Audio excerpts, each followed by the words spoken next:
अपनी सरकार गिरने से पहले बीजेपी के तानों से तंग आकर कि वह एक कमज़ोर प्रधानमंत्री है, इंदर कुमार गुजराल ने तय किया कि वो भारतवासियों और दुनिया वालों को बताएंगे कि वो भारतीय सुरक्षा को कितनी ज़्यादा तरजीह देते हैं।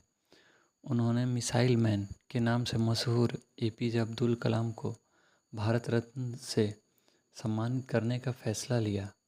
इससे पहले 1952 में सीवी रमन को छोड़कर किसी वैज्ञानिक को इस पुरस्कार के लायक नहीं समझा गया था।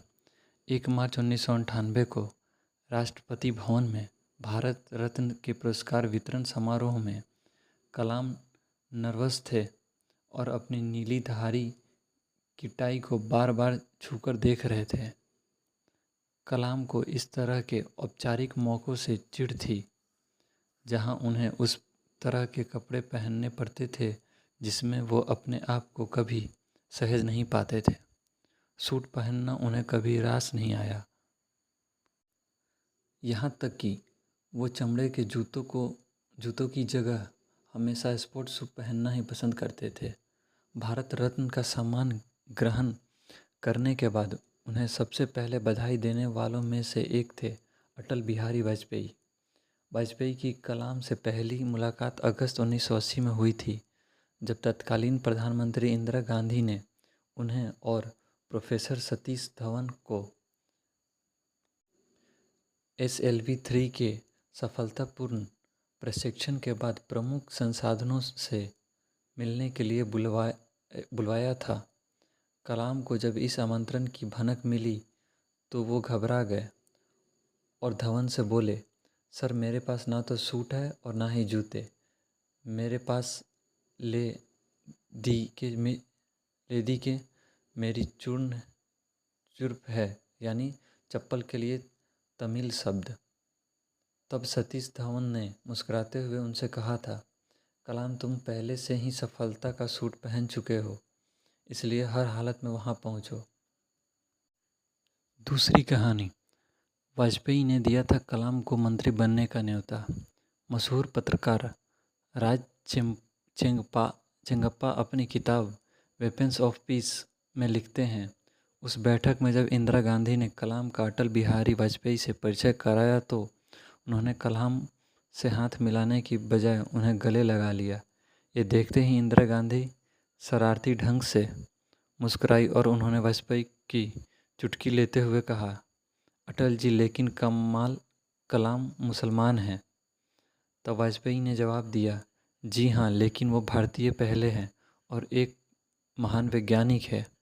18 दिन बाद जब वाजपेयी दूसरी बार प्रधानमंत्री बने तो उन्होंने कलाम को अपने मंत्रिमंडल में शामिल होने का न्योता दिया।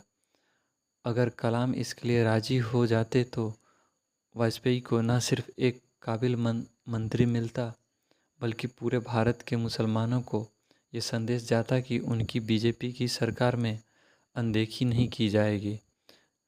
कलाम ने इस प्रस्ताव पर पूरे एक दिन विचार किया। अगले दिन उन्होंने वाजपेयी से मिलकर बहुत विनम्रतापूर्वक इस पद को अस्वीकार कर दिया। उन्होंने कहा कि रक्षा शोध और परमाणु परीक्षण कार्यक्रम अपने अंतिम चरण में पहुंच रहा है। वो अपनी वर्तमान जिम्मेदारियों को निभाकर देश की बेहतरीन सेवा कर सकते हैं। 2 महीने बाद पोखरण में परमाणु विस्फोट के बाद स्पष्ट हो गया कि कलाम ने वो पद क्यों नहीं स्वीकार किया था। वाजपेयी ने ही कलाम को चुना राष्ट्रपति पद के लिए।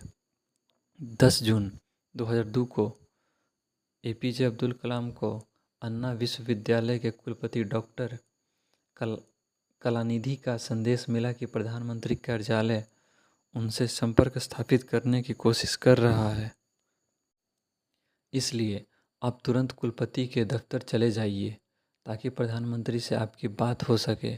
जैसे ही उन्होंने प्रधानमंत्री कार्यालय से कनेक्ट किया, वाजपेयी फ़ोन पर आए और बोले, कलाम साहब देश को राष्ट्रपति के रूप में आपकी ज़रूरत है। कलाम ने वाजपेयी को धन्यवाद दिया और कहा कि इस पेशकश पर विचार करने के लिए मुझे 1 घंटे का समय चाहिए। वाजपेयी ने कहा, आप समय ज़रूर ले लीजिए, लेकिन मुझे आपसे हाँ चाहिए, ना नहीं। शाम तक